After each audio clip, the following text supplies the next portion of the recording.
yourself, you'll never 100% understand of what an addict goes through. Yeah. Because with me, it took over everything. It became the puppet master. Like anything my addiction and my drug habit wanted me to do, I did. So that went from stealing, getting locked up is part of my story, in and out of jail. So we're gonna talk about it all. Just come I just don't know how we're gonna go. I'll just say, hey, this is my friend Allen. We have a story to tell, and he's from Antdawgs. He's a fighter, and fighters, for whatever reason, the way they express their life journey, it's just easier for me to connect with and understand. Yeah. So it's like I've had a theme of different fighters come on the show so far. Yeah. So that's just been the theme, and This is a story that's going to be really, really great for everyone. So guys, welcome to Elevate Today podcast, where the goal is to help people, to elevate people's lives. Today, I'm with someone that I'm kind of just meeting outside of gym life, outside of Antdawgs. So we met at Antdawgs. You're just training all the time. I was training all the time.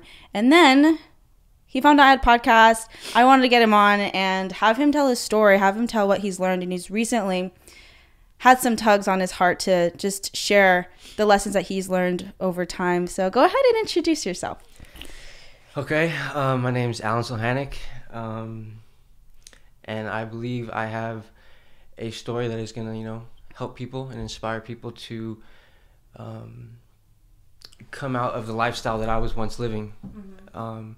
So I'll be blatantly honest. The reason for coming on here is, I'm, Lord willing, on the 16th of this month, I'll have 2 years clean and sober from heroin and meth. Wow. Addiction. So God's been telling me that he didn't save me for me to keep it to myself. He's kind of saved me to, give back to others and inspire others and be proof that you can make it out of that lifestyle. Dang. So it's been 2 years since you quit. How long were you addicted? I think, 18 years old, I took my first hit of meth. I think 20 I was smoking heroin, and 22 I was injecting heroin. So it was years. I'm 30 now. I just got clean in 2021. Wow. There was times of getting clean for a period of time and going back out and trying to get a grip on my addiction. But so yeah, pretty much probably 10 years of being addicted. Whoa. And so I just recently went to jail for the last time. Jail was the reason or how I got clean. You don't hear that a lot. Well, it allowed me to sit down with all my feelings and all my emotions, and just when you get high, that's what you get high for. You're numbing yourself, so you don't get to feel all those emotions and those feelings and all the trauma that you put your family through and yourself through. So this last time getting locked up, I was sitting in my cell kicking heroin withdrawing, and I was just broken. I was broken, and I was like, you know what, I'm never gonna do this again. And that's where I met God as well. In jail. In my cell. That's how I know God is real, because I didn't meet him in a church. Dang. I didn't meet him in a church. I didn't meet him. No pastor came up to me and told me that, Jesus is the way to get saved. Yeah. I was in my cell kicking heroin. It was like day 3. And I remember just needing help. And this still small voice came inside my voice. I mean, I was on drugs and I was, tripping out, but this still small voice told me, pray to me. I'm here for you. And I'm in my cell by myself. I've never known God before this. I never went to church. I've never prayed before. Never nothing like that. And I was like, okay, God, if you're real and this is you speaking to me, I need your help. If you're real and you are who you say you are, you're God, you can protect everybody, I need your help right now. I'm kicking heroin right now, and I'm in here by myself. My family doesn't want me around. I need help. And so I went to bed that night, and I remember just waking up feeling better. And that was my first introduction to God. As far as I was like, whoa, I just prayed for all this. And the next day I woke up dramatically feeling better. So, and that's my message. I want to tell people is that's how I've gotten clean is ultimately Jesus. Wow. So you didn't have a pastor. You didn't go to church. No, none of my family really went to church. No, none of my family. I don't. My aunts and uncles, but I live with my mother, and we never went to church. Wow. No. So let's start from the beginning of the story, because I have like so many questions, and to give context, I don't know much about drugs at all. That's the context. So like we're gonna dive deep into a lot of things on both sides. Like my naive side is gonna be exposed with all my questions, but I think this is gonna be really interesting. So going back to your childhood, like something I always struggle with when it comes to people that struggle with substance abuse or any kind of addictions is like, where did it start, like from being a young kid, having that childhood, having that freedom to do whatever, be curious, and then all of a sudden it was a problem. So what was it like for you growing up where that shift happened? All of a sudden you're a kid to having the freedom to make your own choice to having a life-changing addiction. The switch, I don't know, growing up, I think when my parents got divorced, I kind of was really curious about all kinds of stuff. And I dabbled in all kinds of things. I went from being a kid that got good grades and cared to just being rebellious.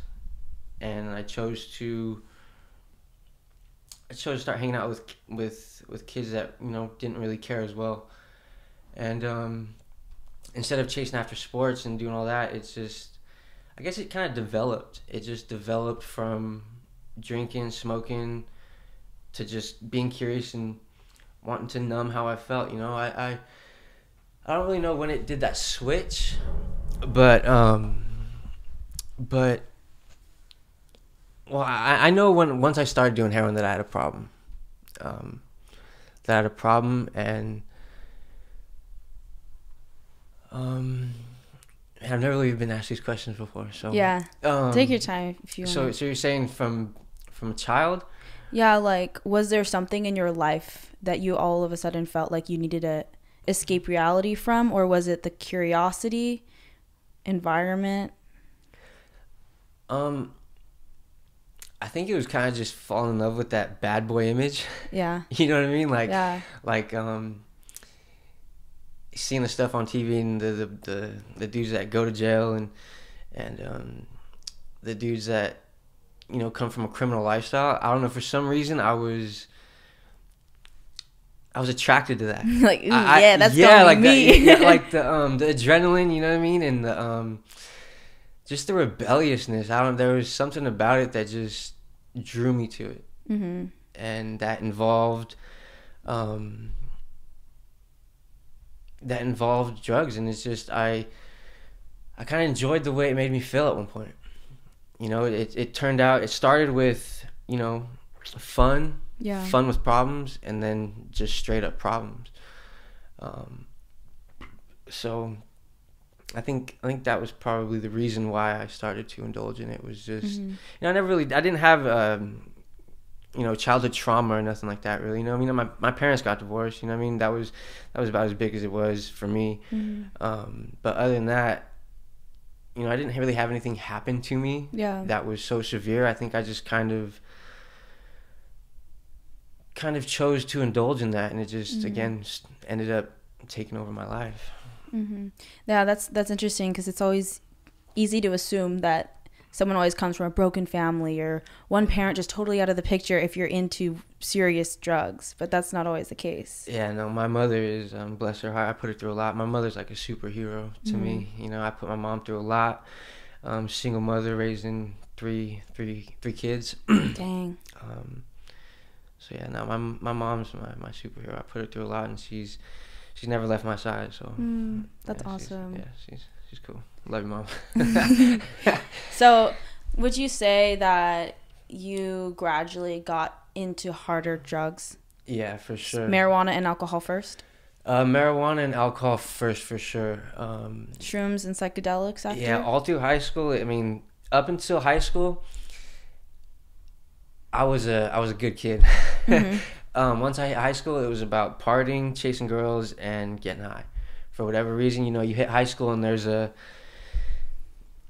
urge to be cool. There's an urge to, everyone, oh, I'm the coolest kid. When I was growing up, for me in my experience, you know what I mean? And then trying to be the cool kid and all this, I started smoking weed, started drinking, and it was like a staircase. It went from drinking, smoking weed, cocaine, ecstasy, shrooms, and then once I was done with high school, I didn't have to go to school, and that allowed me to... My addiction developed by then, my addiction developed, and it brought me around other people that were heavily addicted. So you are your environment, so when it took me to those environments, I turned into that kind of person, and started doing things for my addiction, that ultimately ended me up in jail, and took over my life. Like I said before, it turned into a puppet master. The drug and the addiction will tell you to start doing things in order to acquire the drug. So that involved, crime, stealing, fraud, all kinds of stuff. And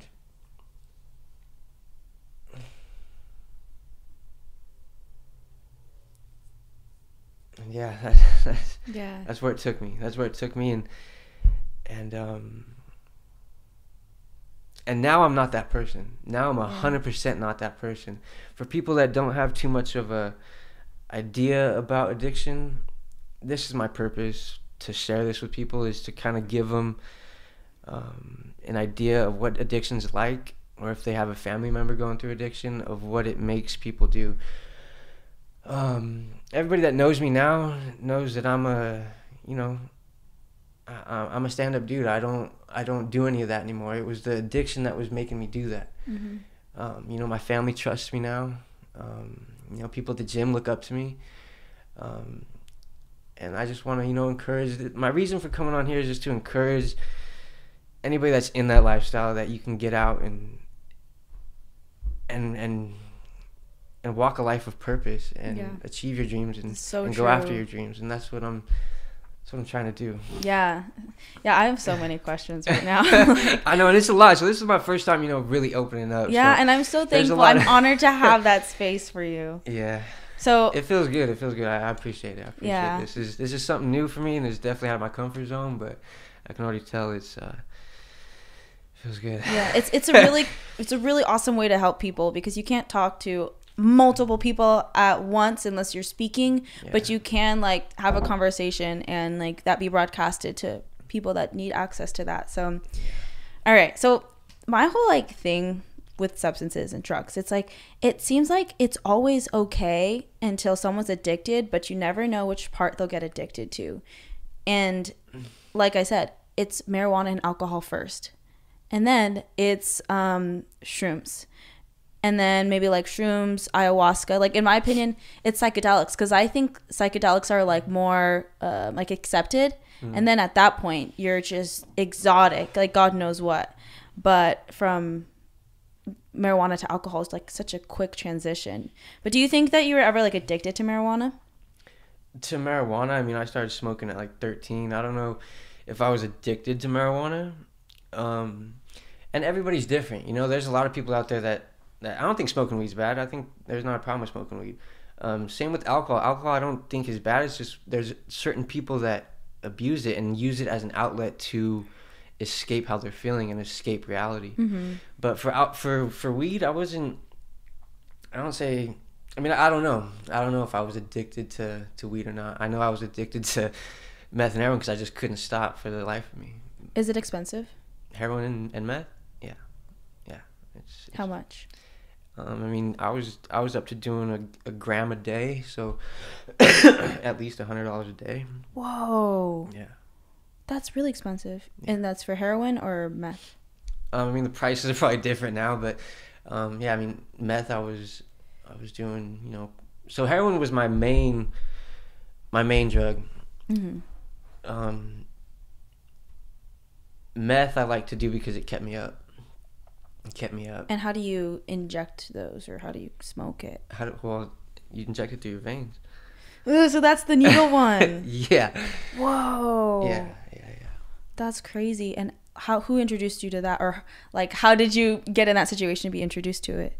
Let's see.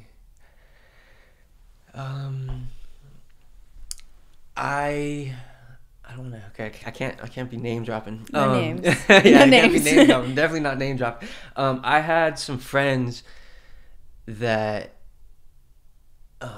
I had a friend who had someone who had a parent who. Okay, hang on. Yeah, think about it. Give yourself a sec. Okay, I had somebody who.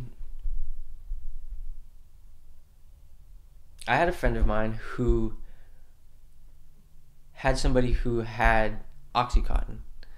That's how I started off. After high school, it started off where me and my friends would do a little bit of Oxycontin. And I'd never heard of that. No, Oxycontin, it's like the little pills, little blue pills that that doctors prescribe. Mm-hmm. Little Oxycontin. It's a synthetic form of heroin. Okay. So, what was the question again? How'd you like get access to it? Yeah, so that was. We had a party house after high school. Mm-hmm. And that party house had Oxycontin. At first, all of my friends, me and my homies, would do a little bit of Oxycontin and, you know, drink and smoke and have parties or whatever. Yeah. And then as time went on, I was doing the Oxycontin every day. I was going to that house, you know, buying Oxycontin every single day. Whoa. Every single day, and that's how my addiction developed. It started, you know, you don't just become a heroin addict. You know, it's definitely there's processes and there's steps. Mm-hmm. And it was just party. It was the party life, Yeah. and then eventually it just overtook me. You know, it swallowed me up. What did it feel like? What does it feel like? Heroin. Mm-hmm. Man, I don't know. It at first it feels good. It feels good, and then it becomes a dependency. Mm-hmm. It numbs you. It completely numbs you, and it feels like you're melting. When you shoot up, it's morphine, so it numbs your whole body, and it just makes you feel numb. It makes you feel numb. And then it's hard to explain how it feels. You know what I mean? It's euphoric. It's euphoric Mm-hmm. for sure, but it's nothing that I suggest to anybody. Yeah, because like I know, because I hear just different things about different substances, and they offer different effects. Yeah. Like the cocaine, for example, is kind of weird to me how they just say it gives you energy. Yeah. And I'm like, well, that's nice. Like, what's so nice about that energy? Like, to see something, or, you know, every substance is known for its own thing. But, yeah. Let's see. So, it was just, you said heroin and meth. Yeah. And then meth, same thing. Party world, party life. You just were exposed to it and got into it. Yeah, I was hanging around with people that were doing it, and they just offered it to me, and I ended up doing it. Mm-hmm. Oh, this is what I wanted to ask. So now that you believe in God, you're more aware of the spirit realm. Definitely, it was a spiritual experience with me and God. It wasn't like I said, it wasn't someone coming to me and telling me you need to, you know, come to Jesus, you need to come to church, you need to do all this. It was, my spirit was broken, and now I understand that God takes the brokenhearted, and that's who he comes back for. That's who he can reach, is, you know, the brokenhearted, to put them back together and put them on solid ground. And with everything being said, I you know, now what I'm doing, I'm chasing after my martial arts dreams and stuff like that. So I don't want people to think that I'm, you know, still involved in any of that. Like I said, I'm 2 years clean. But yeah, the spiritual realm, yes. And then the correlation. As you look back, like, to when you were addicted, do you feel like you were, like, under a spirit? Yeah, now that I look back, I feel like there was, like, some kind of demonic realm of spirits that got into me for whatever the people I was hanging around with. You know, I believe that spirits hang around people. And you need to, you know, remove yourself from those people for those spirits to get off. But I ask God for the Holy Spirit to guide me every day. I ask for his guidance. I ask for his grace and mercy, because I don't deserve any of this stuff that I've been given. You know, I'm in a short period of time, you know, I've gotten my family back. You know, I've gotten some MMA fights on my belt. I'm like the 12th ranked amateur bantamweight in California. Dang. So coming from where I come from, I don't deserve any of it, though. You know, and I just know that God's been providing it, and God's picked me out of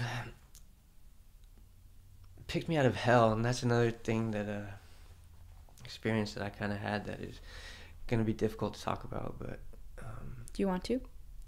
Yeah, I mean, so it was a week before I got locked up. I was staying up on 3 to 4 days average. 3 to 4 days average, like 3 to 4 days, no sleep. All of a sudden, I started having voices in my head. You know, I had voices of, honestly, my mother, my brother, my grandmother, my dad crying that I died and that I was in a better place. Them not knowing that I went to hell. This was like a weird vision that I had. I can't really explain it, but in my mind I was stuck in hell. And the anxiety that came over me, I could hear my family's voices crying.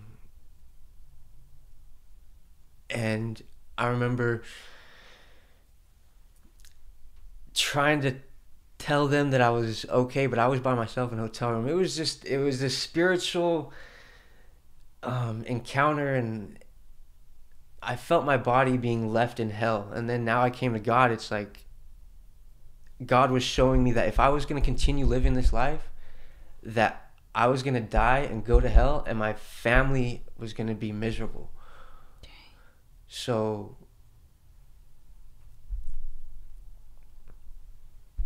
yeah, that's an experience I had. That's crazy. And what's the difference between being in hell if you're, like, mentally in hell, you know? Yeah. Because that's what it is. It's just all the worst things, like depression, self-hate, darkness. Yeah. And if you're experiencing that mentally, like, that's what it's like. Yeah. It's like we linger.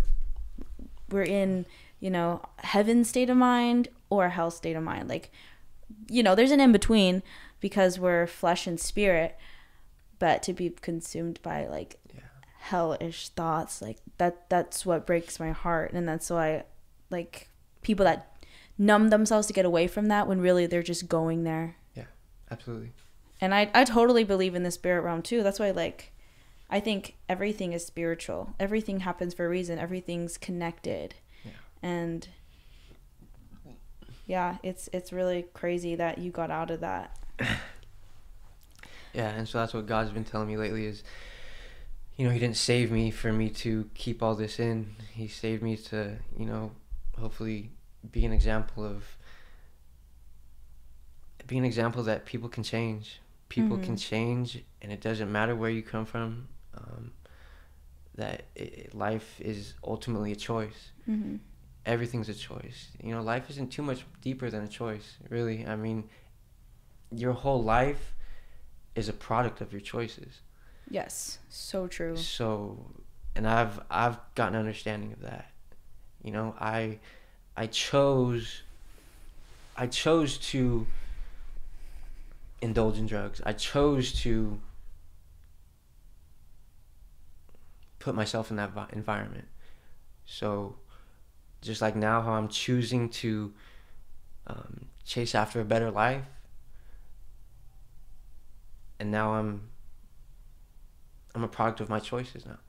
Yeah. I'm choosing to do better. I'm choosing to turn away from sin. I'm choosing to repent. I'm choosing to choosing to do all this, and it's awesome, man. It's awesome to see my family be proud of me again.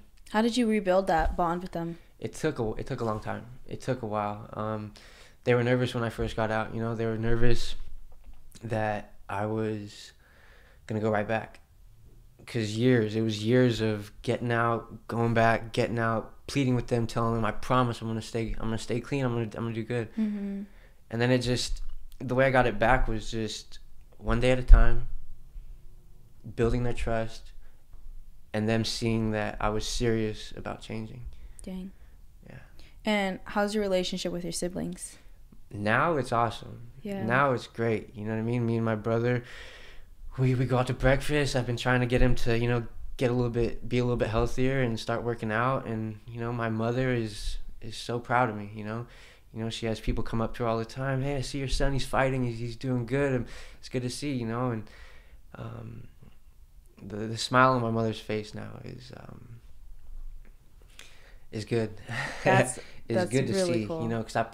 because there's nothing like a mother's love. Yeah. There is nothing like a mother's love. Like, for my mom to stick by my side, and towards the end, she had to tough love and kind of push me away because I deserved it. Nobody wanted me around. You know what I mean? But now, it's I've gained their trust back.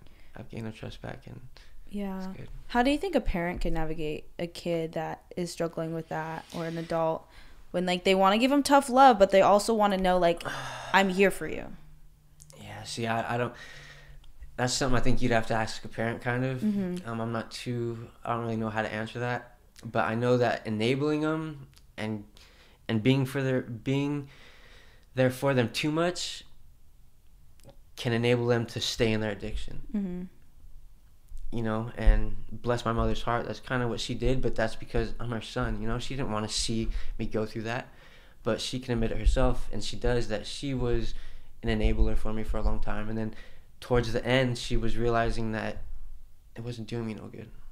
So for a parent, I think it's try to nip it in the butt, honestly, and get your kid to realize that it's not going, that life isn't going to lead anywhere. Yeah. But it's hard, you can only get clean and sober when you want to get clean and sober. Doing it for any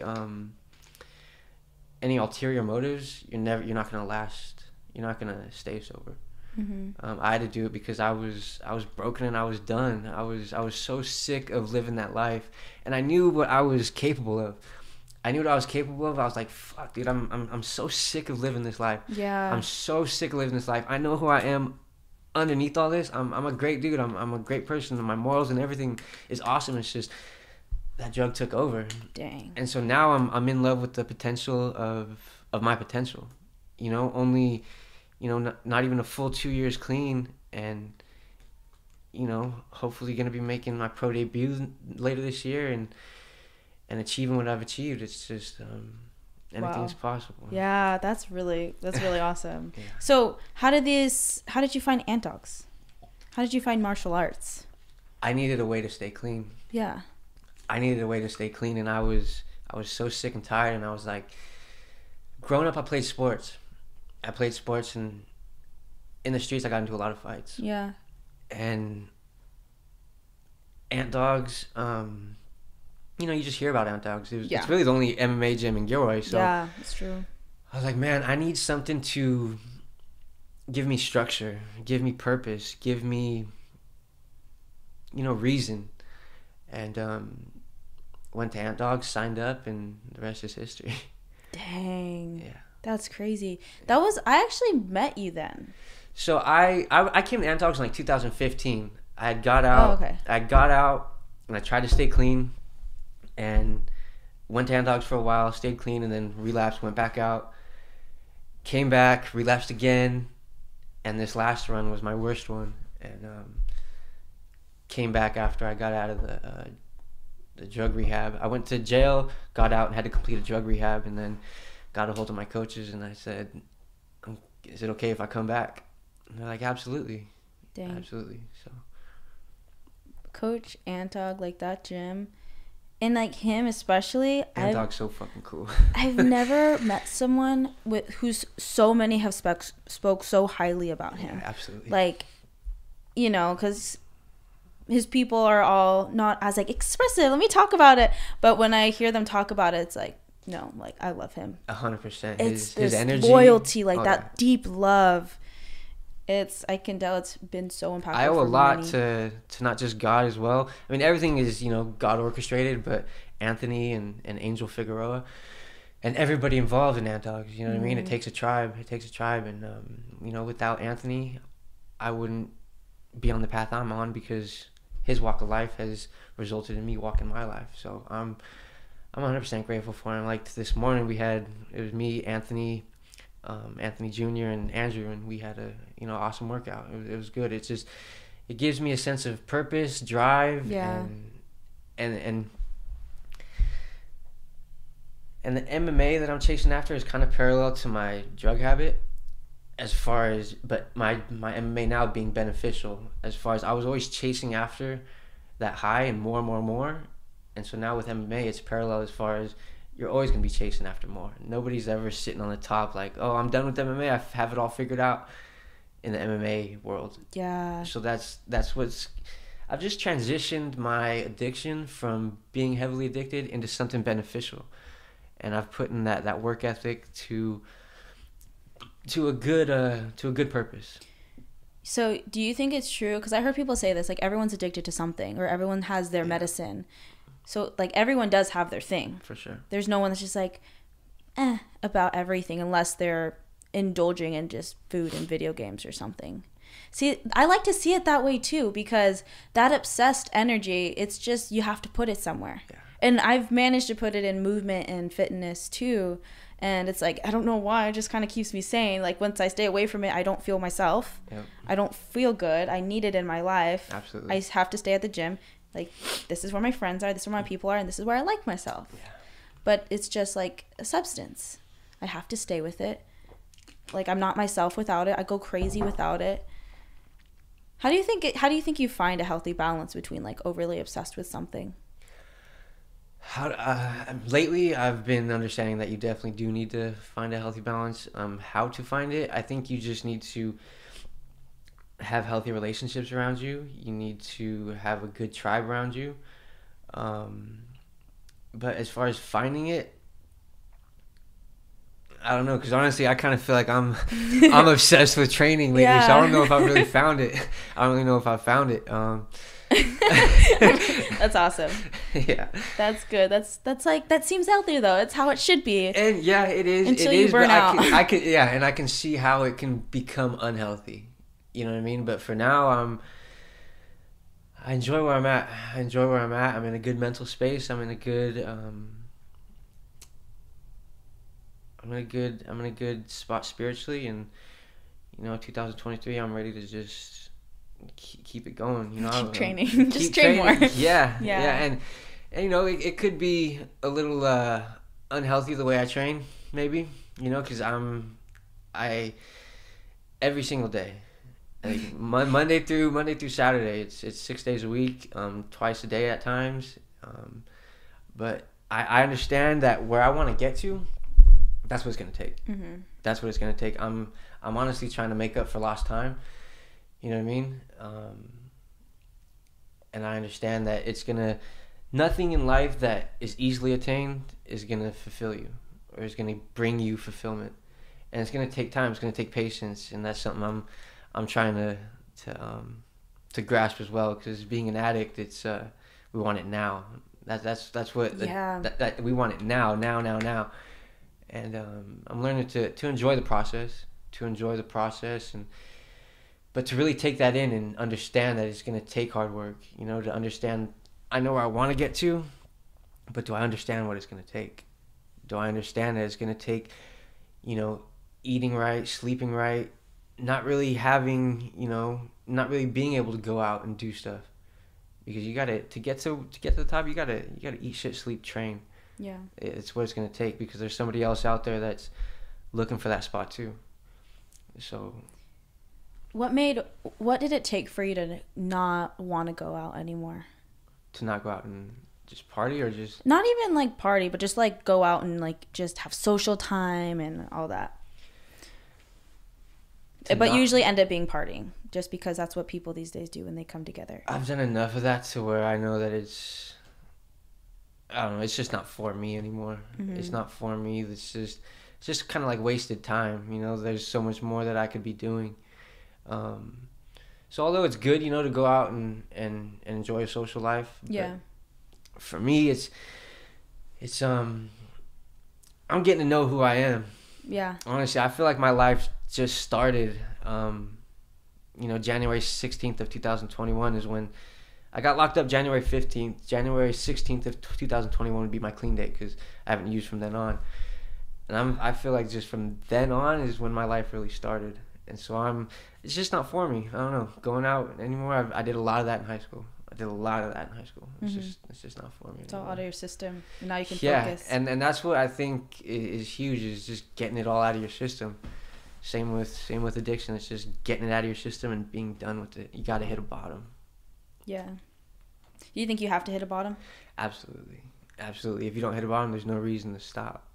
You know. Yeah. For me, that's what it took. It took hitting the bottom. Mhm. What was it like your first fight? Your very first fight, like with the crowd? My very first fight was awesome. My very first fight is now the reason why I'm chasing after that, because that feeling was awesome. Having your friends and family there supporting you, and going out there and performing and putting all your hard work.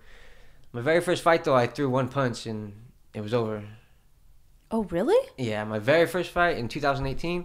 Whoa. Yeah, but they got knocked out? Yeah. Dang. Yeah. Were you but then to flip that over, the next fight that I took, I got fucked up. Mm-hmm. I got fucked up. Went in there, short notice fight, and the whole time back in 2018. Was that when your nose bled? That was, yes. The video that I posted, yeah. So, my coaches know this already, though, but back in 2018, I was smoking cigarettes as well.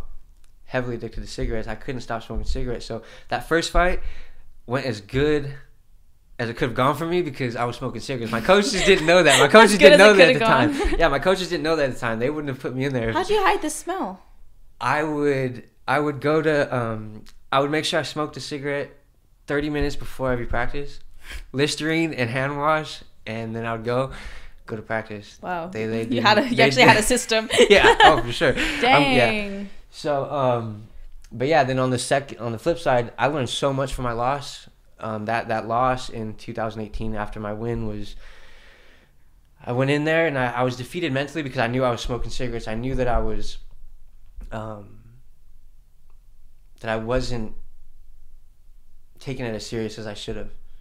You know what I mean? So I went in there, dude threw a right hand, broke my nose, I broke my hand, tapped me out in like 30 seconds or something. And I learned so much from that fight as far as to go in there and feel your opponent out. How'd you break your hand punching him? I came with the right. As he was coming in with the right, I threw a right, I switched southpaw and I hit him a right and I broke my thumb. How do you break your thumb punching? I don't know, just the way I threw it. I guess it landed with my thumb and I threw a hook instead of a straight shot and broke my hand. Mm-hmm. And he tapped you out jiu-jitsu style? Yeah, he took my back and tapped me out. My face was broken. My nose was completely broken. I had to go to the hospital after that, and they had to rearrange it. And yeah. Dang. So from that fight too is what keeps that fight is close to my heart. You know, because going out there and getting fucked up like that in front of my friends and family, my team and everything. That was just horrible. Yeah. And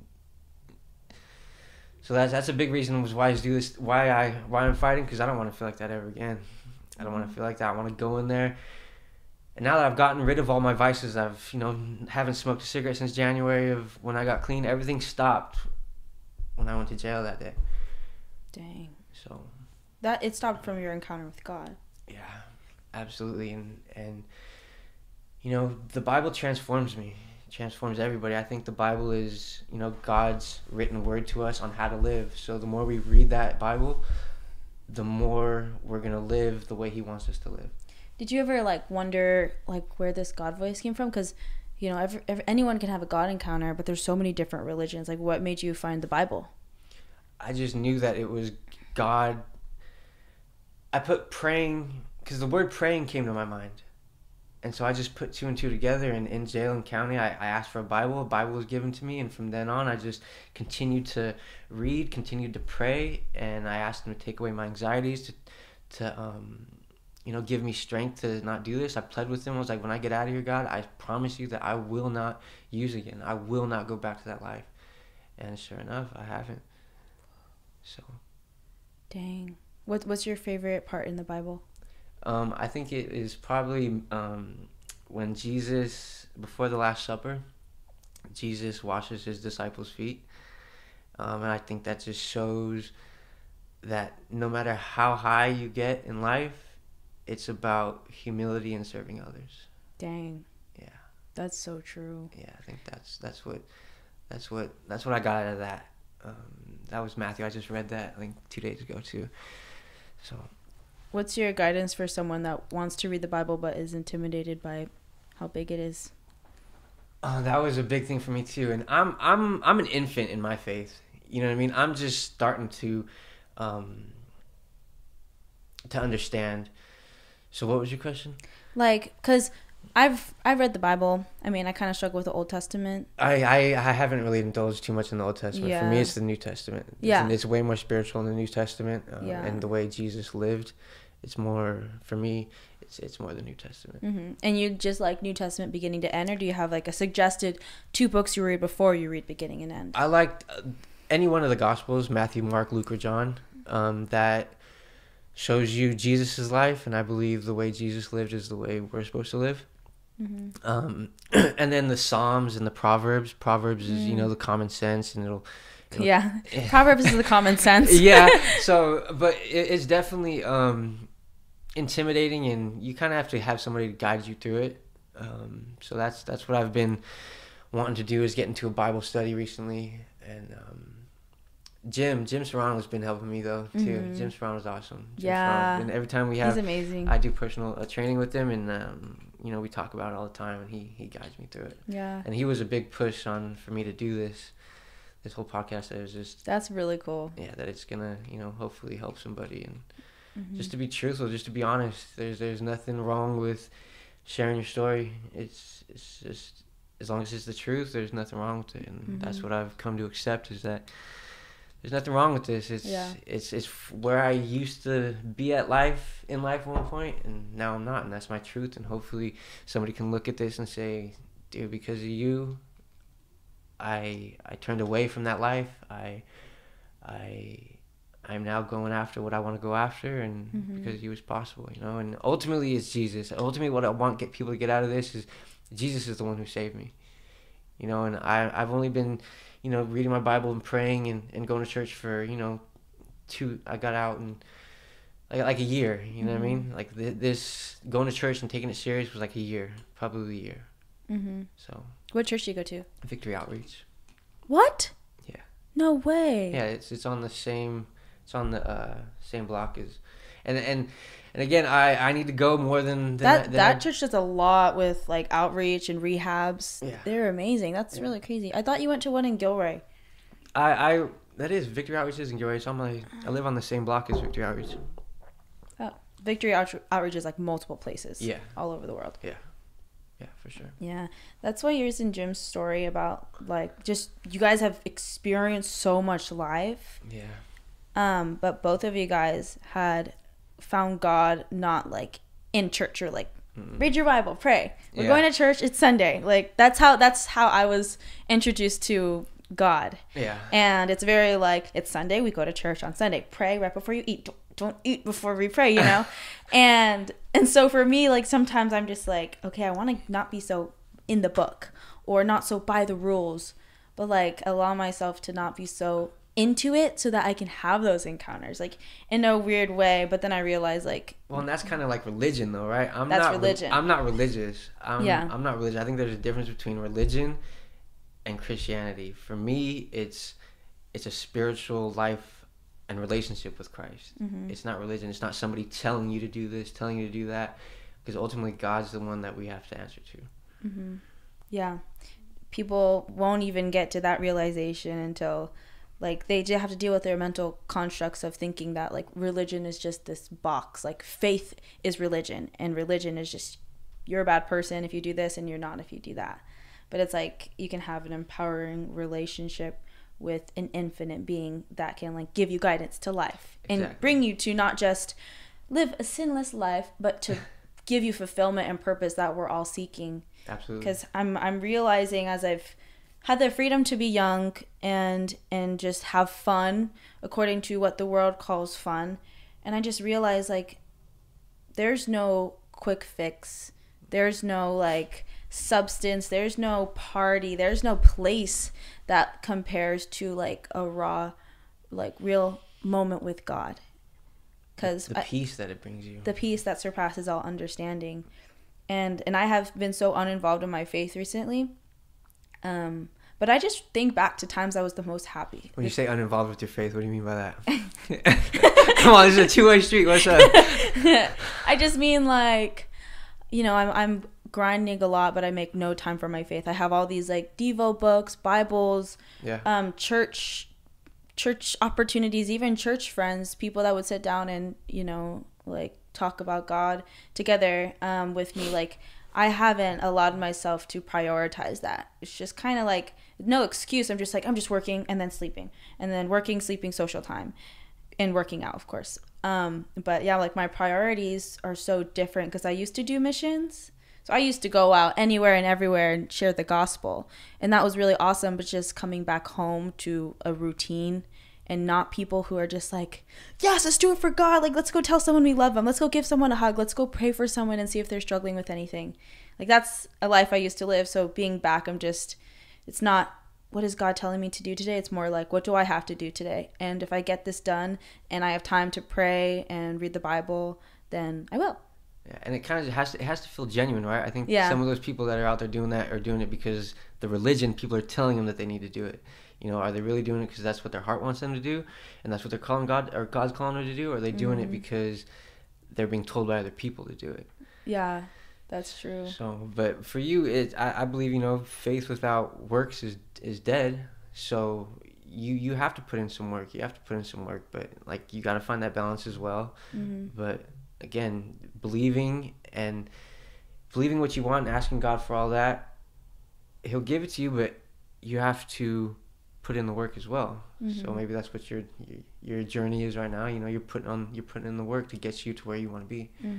That's good. That's what it takes as well. Yeah, like, sometimes I feel like I'm in sync with God, you know, like, I'm in tune, I feel Him, and it's more like I've been trained to set aside time and do certain things to feel connected with Him. But I just have this heart of, like, I love your people, I love them, and I'm gonna do anything I can to help them. And I'm like, even though I'm not reading the Bible, that heart doesn't go anywhere, and that's not my heart. Like, that's how God calls us to live. Amen. To help, love, serve each other, and do what we can for each other, because there's nothing better. I don't get a greater sense of fulfillment or purpose than from helping people, for sure. Like, going in and performing in the cage and doing all that, it feels good. But like when the kids at the gym, they ask how to punch, how to throw, how to do this, how to do that, and I teach them, and even, you know, some of the adults and the kids, the dudes in the sparring class, like, oh, how do you move your head like that? It's like, and you're teaching them and helping them be of service to what they want to know and do too. It's a good feeling. Yeah. It's a really good feeling. And they could feel it, you know, because you could just be like, just move fast, like, do it like this, and then you're done. No, but you can, like, look them in the eyes, and you're doing great. And just keep doing this, you'll get it. I'll come check on you in a little bit, like, for a child, even for an adult. But, like, the kids that get that kind of love and attention, that's so healing, more than we can realize now. For sure. 100%. Yeah. That's what it comes down to. Well, you have any other things you want to share about your story? Things that come to mind? I just, with the context, I just, I want people to know that you can make it out of that life. I'm now on my martial arts journey and going after what I'm going after. It's all possible. You just have to believe, you have to trust God, and you have to make that choice to turn from that life and never go back. Yeah, that's so true. And now you're like on a totally different journey where you have to kind of think, oh yeah, I used to be addicted to this, but other than that, I'm training all the time. So what are your plans with fighting right now? With fighting right now, I'm trying to get to the top. My coach Angel is trying to find me a pro fight right now. And so we're in the middle of doing that, but I might take another amateur fight here in February. February 25th? Yeah. Oh, okay. Yeah, probably going to be hopefully getting an opponent to do that. But I just want to inspire as many people as I can and put myself out there because it's going to keep me accountable. And I just want to prove to anybody that it doesn't matter about where you come from or what you've done in your life, that if you make that choice to turn from that life and start chasing after a purpose and really doing good, you can. And your whole life, you're not your mistakes. If I would sit here and have that mindset of, oh, you guys don't understand, I come from this, I come from that, don't have that victim mentality. Yeah. You can get over anything. It's going to take one day at a time, and it's going to take effort, but it's doable. Yeah. It's definitely doable. That's so true. That's amazing. And also I wanted to say, like, I did this for gym, so I'm sure you're kind of aware of that, but like you've been through a lot and not a lot of people like been where you have. And so those that could relate to you, like I just want to say, which I'm sure you're fine with. Yeah. You can always reach out to him and just ask him questions. That's what I've done it for. I hopefully, it's my first time sharing all this, so I might have jumped around quite a bit, but yeah, it's ultimately for somebody that's going through something like that, or for a family member that has a son or a daughter that's going through it, to realize that they're not bad people. They're just somebody that developed an addiction and they need help. Yeah. So you have access to Allen. You can text him, DM him, and you can follow his fight journey, and that's gonna be crazy. Yeah, and that's another thing I kind of want to talk about. But ultimately, God told me the purpose for this is to inspire people that are coming out of or still in addiction. Yeah. So thank you so much for being honest and transparent with that. Like, I learned so much because, again, I knew nothing about this. I'm still just, dang, it's a whole world that I'm thankful that I don't know, honestly. But yeah, I don't suggest that you know what I mean? I don't suggest that it's nothing, and I didn't come on here for sympathy or nothing like that. I want to give light, for you saying that you didn't know, you didn't want to experience it, but it's good for you to understand that where drugs can take you. Yeah. You know what I mean? And where that life can take you, and for these kids to stay the fuck away from that shit. Yeah. All these kids are out here dying off of it. Off this fentanyl. It takes a grain of salt to kill you. Dang. And these people are just selling it because it makes them money. And there's so much more to your life. Yeah, for sure. Like your purpose, your dreams, it's all attainable. And hopefully, they can nip it in the bud before they, lose their family and people give up on them. Yeah. Because it's not an enjoyable life at the end at all. And that's the perfect time to talk to someone, like when you're curious or you're trying something and you're trying something else and you're getting the craving. No, that's the time you ask for help. Yeah, don't get peer pressured into doing any of that stuff because you never know. It might end up being one night, and then all of a sudden that night you develop the addiction, and it's gonna take steps, but you're eventually gonna I guess for me, I started using every single day. Yeah. So there's other ways to cope. Get into a good gym. Come to Antdawgs. Yeah. So shout out to Antdawgs. You do training over there. I do. So if you're in Gilroy, you can train them. If they want for sure. Training. Well, Anthony's the one that's going to be training them. I help coach the kids class. You teach the kids class. Yeah, well, I help coach the kids class. But I'm talking about the one-on-one training. You do one-on-one Oh, training. yeah, I do. Yeah, I do personal training. Yes, and then Coach Antdawgs has kickboxing, strength, jiu-jitsu. Everything. Yeah. Everything. And Antdawgs cares. Yeah. Cares about everybody that walks in this gym. Yeah. That's why gym life is... MMA gym life is different than regular gym life because you're kind of like headphones on, squatting. But like MMA, you're like face to face with someone trying to hurt each other, and then you hug after and say thank you, and then get like a little motivational spill, and it's like this is good. This is a little family. It's more like mind, body, and spirit with MMA. Like doing gym stuff is more like lifting and stuff, but I think MMA, like sparring, jiu-jitsu, it involves the spirit a little bit. Yes. So. And it feels good. It's fun. That's what it's about. Well, Allen, thank you so much for coming on. You're welcome. Yeah. Any last minute thoughts? We went over a lot. Anything? Went over a lot. It was my first time. Yeah, first podcast. I got it. But it felt good to let this stuff out. You know what I mean? And just hopefully to encourage anybody or that is in that life to just give it up. Give it up before you hit rock bottom. Yeah, for sure. Give it up before you hit rock bottom and find your purpose. Find your purpose. For sure. That's what it's about. All right, guys. Thanks for listening. Keep elevating. Stay motivated. Stay inspired. Again, you have the freedom to reach out to Allen on Instagram or however else you can give him information on Instagram. But yeah, if you're struggling with any of this, if you want to talk about it, if you want to learn more, like take advantage of like the expression, the vulnerability that he's giving. So it's about helping each other. It's about giving back to each other and doing what we can to bring each other up. So thanks for listening. Have a beautiful day.